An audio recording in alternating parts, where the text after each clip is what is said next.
Hans Niemann stumbled to his third straight loss in 3 rounds in the US Championship. This time it was by Dariusz Swiercz.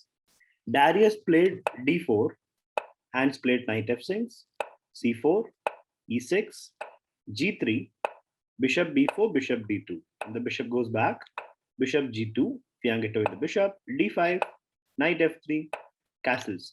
Pawn takes c4 is never really a problem because there's always queen a4 to pick it up, or it can be picked up later. And the bishop becomes active if the pawn takes it. So castles, knight d7, queen c2, pawn c6, rook d1. So Darius has not developed this knight yet. He has brought all the other pieces into the game already. b6, b3, a5, and bishop c3. So he is preparing for a nice attack on the opponent's king side. And he's preparing essentially for e4, the central break. He wants to play knight d2 and e4. Bishop e7, knight d2, queen c7, rook c1. All the pieces are now in the game. Rook c8, queen b1, getting out of the firing range on the c file. Pawn c5.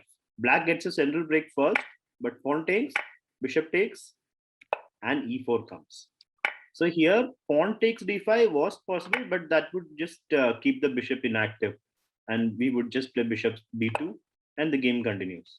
So he took with the bishop, allowing e4 to come with tempo.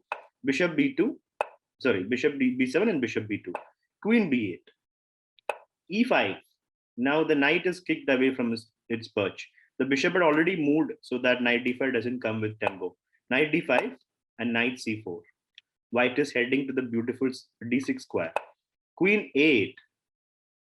Here, black should have played rook d8 so that knight d6 doesn't come with that much effect. So queen a8, pawn takes pawn, knight takes back, and knight d6. So this is a very nice knight. It also attacks the rook. So black can take it, but that would open up this beautiful bishop. And if you don't take it, this knight stays there in the game, and it is annoying. So Hans takes on d6. Now knight g5 comes, threatening mate. So of course he has to play g6, and now Darius takes back on d6. Now you can see the nice bishop over here. So taking on d6 was a big mistake by Hans. It opens up the bishop. Queen b8, trying to take that pawn. But then rook c4 comes, and the attack is almost fulfilled because rook h4 is coming. The bishop is already great. The queen, if the queen jumps in, then it's almost all over. So pawn h6 was played. And here, there are a lot of good moves, right? You can sacrifice a knight. The knight sacrifice is screaming to be played. You can play rook h4 even, because pawn takes, there is rook h8 mate. So there is another good move, queen c1. Just sacrificing the piece, but if pawn takes, then queen comes in and it's almost all over. So a lot of good moves are here. And here Darius plays knight takes e6. Sacrificing the knight that way, but knight takes, he gets back his piece.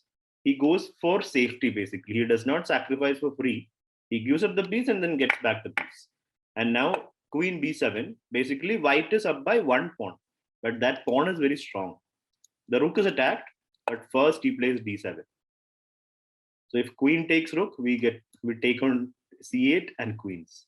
You get two rooks basically, rook takes and then rook takes. The queen can't take. And here Hans Niemann resigned, because if he takes on c4, then just a completely lost endgame, and the d pawn is just too strong. And on top of that, the queen is also jumping in. So he had enough, and he resigned right here after d7.